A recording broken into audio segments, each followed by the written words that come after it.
Hello and welcome students, मेरा नाम है उस्मान।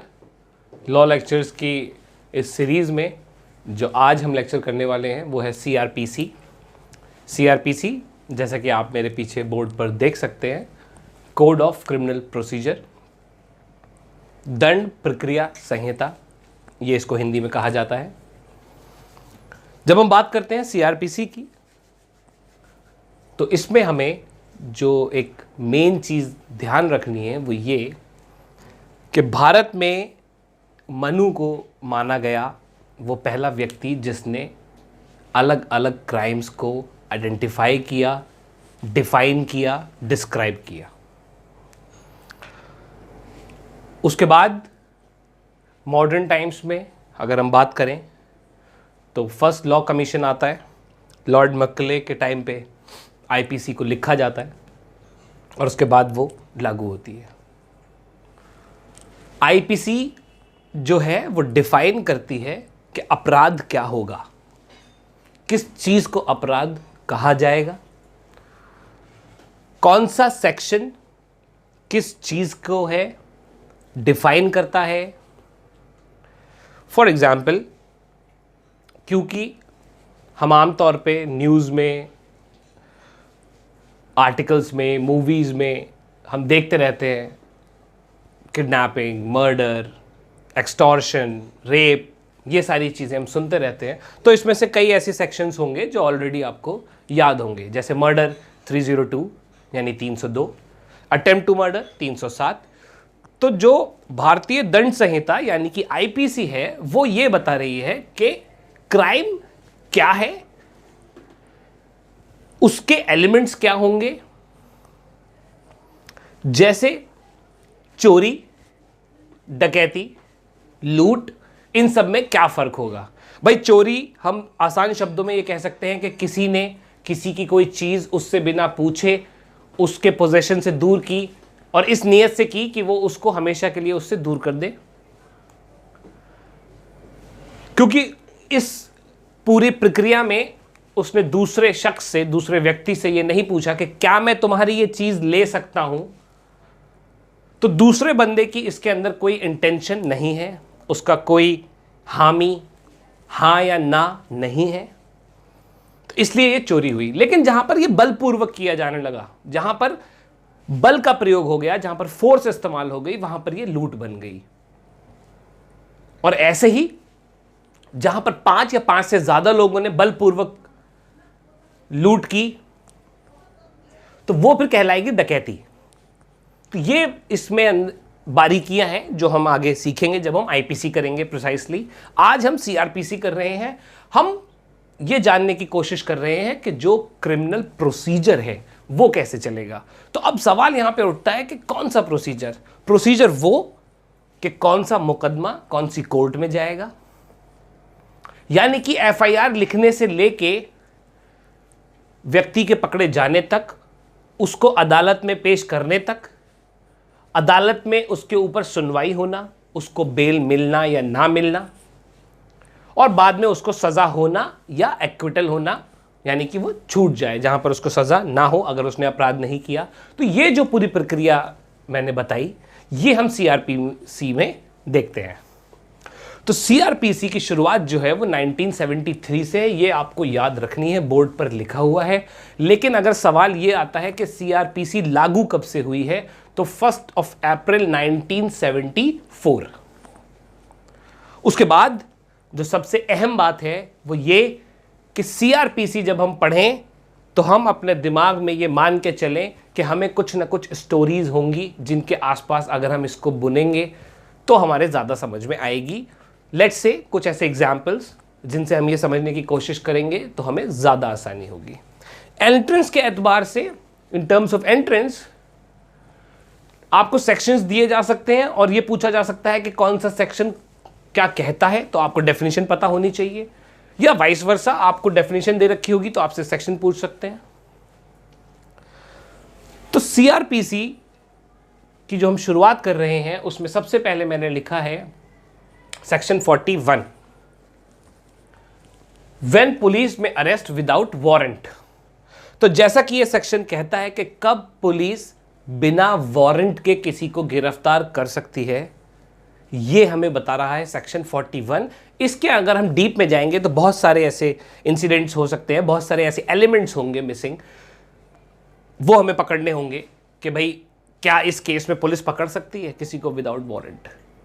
लेकिन मोटे तौर पर यहां समझने के लिए एक बात आप समझें कि अगर पुलिस को यह सूचना मिलती है कि ए जो है वो बी का मर्डर करने की नीयत से घर से निकला है और हथियार बंद है, यानी कि उसके पास हथियार है, ही इज आर्म्ड, तो ऐसी सिचुएशन में पुलिस इस बात को सीरियस लेगी और ए को इंटरसेप्ट करेगी, रोकेगी बीच में, और हो सकता है उसको गिरफ्तार भी करे अगर ये बात सच निकले। या फिर पुलिस के सामने से कोई ऐसी वारदात हो जाती है जहां पर कोई किसी को अगवा करने की कोशिश कर रहा है, वहां पर पुलिस वारंट का इंतजार नहीं करेगी, वारंट लेने नहीं जाएगी, वो गिरफ्तार करेगी। तो हम कह सकते हैं यहां पर इन एग्जाम्पल्स के बेसिस पे कि जो ग्रीवियस क्राइम्स होंगे, जो हीनियस क्राइम्स होते हैं, उनको टैकल करने के लिए पुलिस जो है वो विदाउट वारंट किसी को अरेस्ट कर सकती है। ऊपर मैंने बोला था कि 73 में ये बना और उसके बाद 74 में ये लागू हुआ सीआरपीसी, और इसका जो अमेंडमेंट है वो 2018 में आया। अब बात है amendment, so just make sure you familiarize yourself with the word amendment. What is exactly amendment? किसी चीज में कुछ जोड़ देना ही अमेंडमेंट नहीं होता, किसी चीज में से किसी चीज को निकालना भी अमेंडमेंट है। एक फुल चीज लिखी हुई है, उसका आधा पार्ट खत्म कर दिया, आधा पार्ट हमने लागू रखा, ये भी एक अमेंडमेंट है। तो अमेंडमेंट कोई भी एक चेंज कहलाएगा, ठीक है। तो ये कंफ्यूज नहीं होना है कि अगर हमने कोई पॉइंट 1 2 3 लिख रखा था और हमने उसके अंदर ऐड कर दिया 4th पॉइंट तो ही वो अमेंडमेंट होगा, नहीं। अगर हमने 1 2 3 में से 3 को डिलीट भी कर दिया तो 1 और 2 भी एक अमेंडमेंट का हिस्सा हो गए फिर, ठीक है। ये अमेंडमेंट्स हैं। जब हम कॉन्स्टिट्यूशन पढ़ेंगे तो हम ये समझेंगे कि कैसे अमेंडमेंट्स की लैंग्वेज को इंडिया में यूज किया गया है, क्योंकि आर्टिकल्स जब कॉन्स्टिट्यूशन बने तो 395 थे, लेकिन उसके बाद आगे कैसे चले हैं ये हम समझेंगे। वापस आते हैं हम सीआरपीसी पे। दूसरा सेक्शन है 56, person arrested to be taken before magistrate और officer in charge of police station. ये सेक्शन क्या कह रहा है? ये सेक्शन कह रहा है कि जब किसी व्यक्ति को गिरफ्तार किया जाएगा, गिरफ्तार किया जाता है, तो फिर उसको ले जाना होगा हमें मजिस्ट्रेट के सामने या फिर एक पुलिस ऑफिसर जो कि इंचार्ज हो पुलिस स्टेशन का, उसके सामने। यानी कि ऐसा नहीं है कि किसी को गिरफ्तार किया अलीगढ़ में और उसको घुमाने दिल्ली ले गए। एक प्रोसीजर है, एक प्रोटोकॉल है, एक एसओपी है, स्टैंडर्ड ऑपरेटिंग प्रोसीजर, जिसके तहत पुलिस या कोई भी अथॉरिटी जो होगी उसको काम करना होगा। तो सेक्शन 41 अरेस्टिंग का है, 56 जो हो गया वो हो गया कि उस अरेस्टिंग के बाद क्या होगा। 57 क्या बोल रहा है कि person arrested not to be detained more than 24 hours. Now this is very crucial and this is one of the most important section. हर किसी को अवेयर होना चाहिए कि क्या होना चाहिए, प्रक्रिया क्या कहती है, किताब क्या कहती है। अब लोग कहते हैं जी पुलिस तो कई दिन के लिए पकड़ लेती है, फिर तो ऐसे केसेस में ऑफ द रिकॉर्ड्स पुलिस ने शो नहीं की होगी अरेस्टिंग, इसलिए वो ऐसा कर पा रही है। क्योंकि अगर एक बार शो करेगी अरेस्टिंग तो फिर 24 घंटे के अंदर मजिस्ट्रेट के सामने पेश करना होगा, रिमांड मांगनी होगी, और अगर रिमांड मिल जाती है पुलिस को तो फिर वो उसको दोबारा पूछताछ के लिए ला सकते हैं, वरना हो सकता है उसको बेल भी मिल जाए। तो यहां पर एक बारीकी बात आपको याद रखनी है कि 24 घंटे का वक्त तो है किसी को मजिस्ट्रेट के सामने पेश करने के लिए, लेकिन मान लो किसी को जंगल के पास से गिरफ्तार किया गया हो, किसी ऐसे दुर्गम इलाके में किसी को पकड़ा गया हो जहां से आने में ही बहुत टाइम लगता हो मजिस्ट्रेट के पास, तो फिर जो वक्त आने लाने ले जाने में लगेगा वो अलग से काउंट होता है, ठीक है। यानी कि 24 घंटे हैं, लेकिन अगर 2 घंटे की ट्रैवलिंग टाइम है तो वो अलग से मानी जाएगी। उसके बाद अगला है 82 पर्सन एब्सकॉन्डिंग। इसको कहते हैं भगोड़ा। एब्सकॉन्डिंग का मतलब हुआ भगोड़ा, यानी कि कोई व्यक्ति जिसको भगोड़ा घोषित किया जाए, वो सेक्शन 82 में होगा। अब भगोड़ा कौन हो सकता है? मैं इसके 2 एग्जाम्पल देता हूं। पहला, किसी ने कोई वारदात की, उसका नाम उसके नाम से एक रिपोर्ट लिखाई गई, पुलिस ने उसको पकड़ने की कोशिश की, दबिश मारी, लेकिन वो हाथ नहीं आया, वो भाग गया है। तो जब वो भाग गया है तो समन जारी होंगे, वारंट जारी होंगे, वारंट पे भी नहीं मिल रहा है तो NBW हो जाएगा। याद रखना है NBW, नॉन बेलेबल वारंट। अब अभी भी वो हाथ नहीं आ रहा है तो फिर कोर्ट से उसको भगोड़ा घोषित करवाया जा सकता है और कई दफ़ा इनाम भी घोषित किया जा सकता है। तो ये होता है पर्सन एब्सकॉन्डिंग। अब इसका दूसरा एक एग्जाम्पल जो आप काफ़ी इंटरेस्टिंगली सुनेंगे, नीरव मोदी ने लोन लिया, लोन नहीं चुकाया, भाग गए, भगोड़े घोषित कर दिए गए। अगर भगोड़े घोषित कर दिए गए नीरव मोदी सेक्शन 82 के तहत, तो फिर जो अगला सेक्शन उनके ऊपर इस्तेमाल होगा वो 83 हो सकता है। वो क्या है? अटैचमेंट ऑफ प्रॉपर्टी, यानी कि जो व्यक्ति भगोड़ा घोषित कर दिया गया है उसकी प्रॉपर्टी को कोर्ट द्वारा अटैच कर दिया जाए। कोर्ट किसी और व्यक्ति को भी for the time being they सकती है अटैचमेंट के लिए प्रॉपर्टी को, अटैच करके मतलब, नहीं तो कोर्ट पे अटैच की जा सकती है प्रॉपर्टी। खास बात यहां पर यह है कि कई केसेस में ये जो अटैच प्रॉपर्टी होती है ये नीलामी के लिए डाली जाएगी। ठीक है, जैसे नीरव मोदी का हमने एग्जाम्पल लिया है, उसमें क्या है, उन्होंने लोन ले रखा है, लोन के वो डिफॉल्टर हो गए हैं, भाग गए, हाथ नहीं आ रहे हैं, पेश नहीं हो रहे हैं। ठीक है, तो इसमें जो प्रॉपर्टी उनकी अटैच की गई है वो बाद में नीलामी में जाएगी, और जब वो नीलामी में जाएगी तो जो भी उससे पैसा मिलेगा वो दे दिया जाएगा जो भी क्रेडिटर्स होंगे उनको, जैसे कि इनके केस में कोई बैंक हो सकती है। ठीक, तो ये हो गया 82, 83, 82, 83, इनको एक साथ याद करना है हमें। फिर है 91, समन्स टू प्रोड्यूस डॉक्यूमेंट और अदर थिंग। ये क्या है? समन यानी कि कोर्ट ये कह रही है कि कोई कागज, कोई चीज जिसकी अहमियत हो, जो केस चल रहा है उसके साथ, कोर्ट उसको देखना चाहती है, कोर्ट अपने संज्ञान में लाना चाहती है उस चीज को। हो सकता है उसकी कोई एविडेंशियल वैल्यू हो, एविडेंस यानी कि कोई सुराग, कोई ऐसी चीज, कोई सबूत जो केस में मदद करे।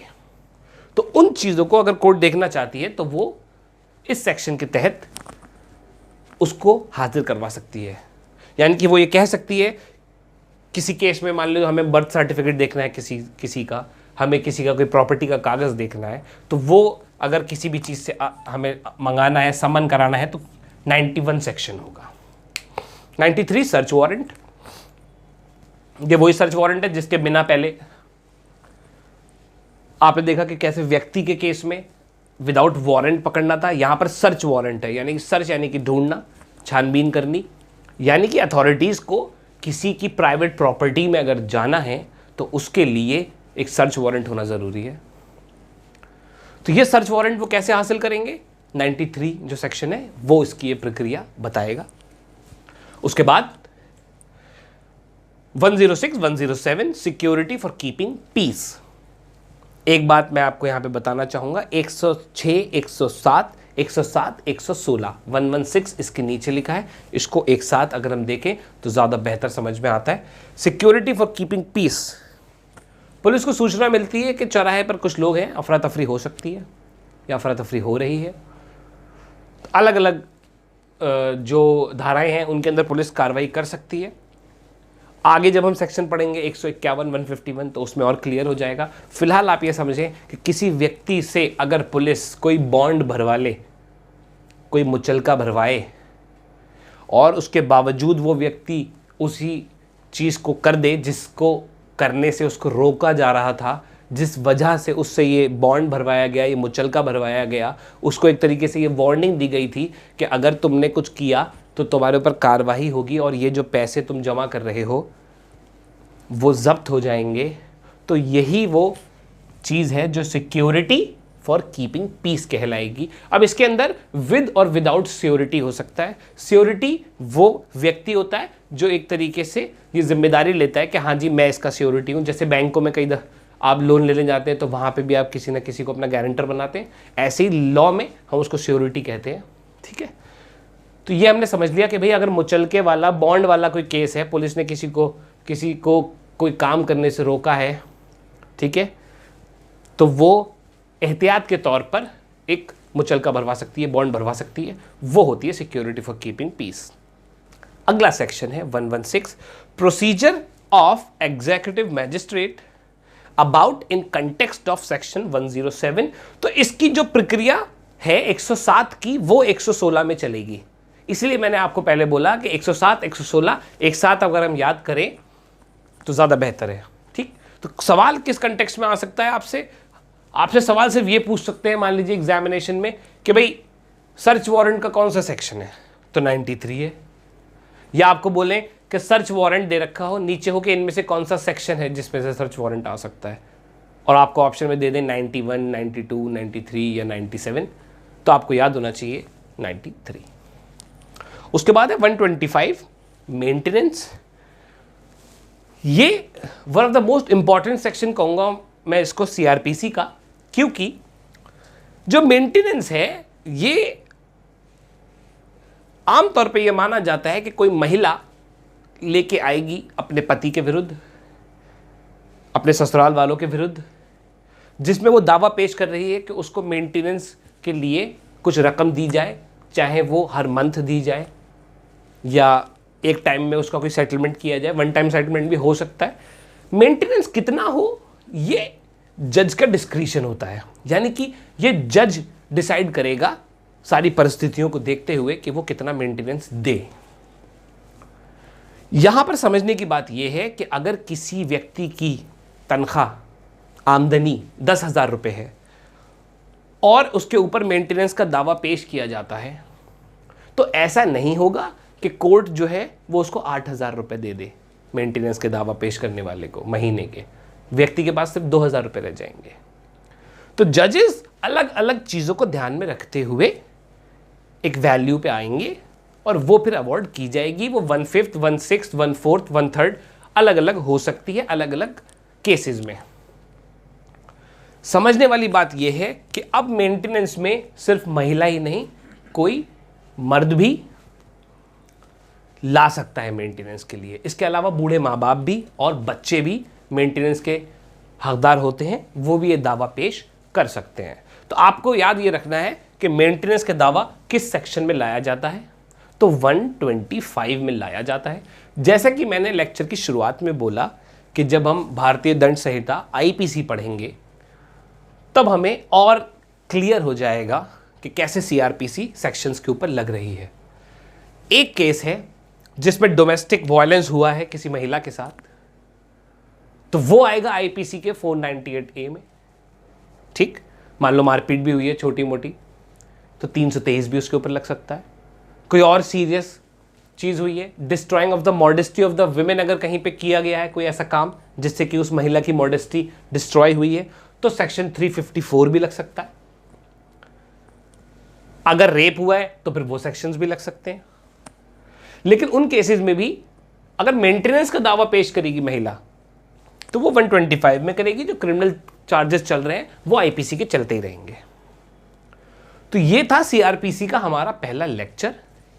आई होप कि आपको ये लेक्चर पसंद आया होगा और जो मैंने आपको तरीका बताया है आप उस पर चलेंगे तो आई एम प्रीटी श्योर कि आपको रिजल्ट जो है वो मिलेंगे। Thank you so much. मिलते हैं सीआरपीसी के नेक्स्ट लेक्चर में।